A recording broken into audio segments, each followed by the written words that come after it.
राधे राधे दोस्तों। आशा करता हूं कि आप कुशल मंगल होंगे। अगर आप मेरे कृष्णा चैनल पर नए हैं तो लाइक, शेयर और सब्सक्राइब जरूर करें। जैसा आपको पता है, हम महाभारत, कृष्ण और हिंदू धर्म के अलग अलग प्रसंग आपके साथ साझा करते हैं, जिससे आपको सीख मिले और धर्म का ज्ञान मिले। आप सब ने महाभारत तो देखा ही होगा, पर आपको क्या पता है वो कौन सी घटनाएं थीं जिसके कारण महाभारत का युद्ध हुआ था? चलिए आपको आज बताते हैं ये वीडियो में। महाभारत एक महाकाव्य गाथा है जो द्रौपदी की कहानी को उजागर करती है। एक केंद्रीय व्यक्ति जिसका जीवन कुरुवंश की नियति के साथ जुड़ा हुआ है।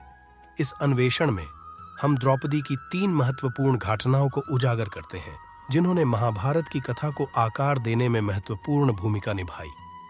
पहली घटना, हस्तिनापुर के दरबार में दुर्योधन का अपमान। हस्तिनापुर के दरबार में पासे के कुख्यात खेल के दौरान द्रौपदी की पहली गलती सामने आई।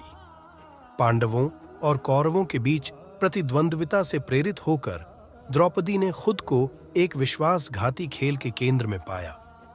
जब युधिष्ठिर ने हताशा के क्षण में द्रौपदी सहित सब कुछ दांव पर लगा दिया और हार गए, तो उनके भावनात्मक आक्रोश और दुर्योधन के सार्वजनिक अपमान ने महान युद्ध की घटनाओं की एक श्रृंखला को जन्म दिया। द्रौपदी के शब्द इतने वेधक थे कि नियति के दरबार में द्रौपदी के शब्द युद्ध के मर्मस्थल को भेदने वाले बाणों के समान थे। द्रौपदी के उग्र शब्दों ने न केवल दुर्योधन के अहंकार को चोट पहुंचाई, बल्कि प्रतिशोध के बीज भी बोए, जिसकी परिणति कुरुक्षेत्र युद्ध में हुआ। यह घटना शब्दों की शक्ति और उनके दूरगामी परिणामों का उदाहरण है। इसीलिए आप जब भी बोलो, सोच समझकर, नाप तोल कर बोले। यह सुखी जीवन की सच्चाई और बहुत बड़ी सीख है। दूसरी घटना, भीष्म और द्रोण की चुप्पी पर सवाल उठाना। कौरव दरबार में वस्त्र हरण की घटना के बाद द्रौपदी ने खुद को असुरक्षित स्थिति में पाया। न्याय की मांग करते हुए उसने सभा में उपस्थित आदरणीय बुजुर्ग भीष्म और द्रोणाचार्य की चुप्पी पर सवाल उठाया। न्याय के लिए उसकी खोज हालांकि उचित थी, जो एक टकरावपूर्ण मोड़ ले गई, जिससे कुरु कबीले के भीतर जटिलताएं और भी गहरी हो गईं। बुद्धिमानों की चुप्पी में द्रौपदी को आने वाले तूफान की प्रतिध्वनि मिली, जो कुरु वंश को घेर लेगी। द्रौपदी का सम्मानित बड़ों से सवाल करना सत्ता के पदों पर बैठे लोगों के सामने आने वाली नैतिक दुविधा को उजागर करता है। कहानी कर्तव्य, धार्मिकता और व्यक्तिगत निष्ठाओं के बीच नाजुक संतुलन पर जोर देती है। तीसरी और आखिरी घटना, भगवान शिव के वरदान से बदला लेना। द्रौपदी की तीसरी गलती अपने वनवास के दौरान भगवान शिव द्वारा दिए गए वरदान के माध्यम से बदला लेना था। इस दैवीय हस्तक्षेप से सशक्त होकर द्रौपदी ने बदला लेने की इच्छा को बढ़ाने के लिए शिव के नाम का आह्वान किया।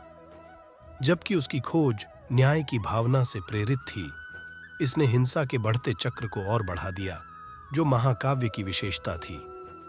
वरदान ढाल और तलवार दोनों बन गया, जिसने धार्मिकता और प्रतिशोध के लौकिक नृत्य में द्रौपदी की नियति को आकार दिया। द्रौपदी के प्रतिशोध की कहानी दैवीय वरदानों की जटिलताओं और ऐसी शक्तियों के उपयोग के नैतिक निहितार्थों को रेखांकित करती है। यह एक अनुस्मारक के रूप में कार्य करता है कि न्याय की खोज में भी चुने गए साधनों के गहरे परिणाम हो सकते हैं। द्रौपदी की 3 घटनाएं जो गलतियां कही जा सकती हैं, जो भावनात्मक विस्फोटों, टकरावों और बदला लेने की तलाश से चिह्नित थीं, जिसने महाभारत की दुखद कथा को आकार देने में महत्वपूर्ण भूमिका निभाई। तो आज का टॉपिक यहीं पर समाप्त होता है। आशा है आपको वीडियो पसंद आया होगा। राधे राधे, जय श्री कृष्ण। मिलते हैं अगले वीडियो में।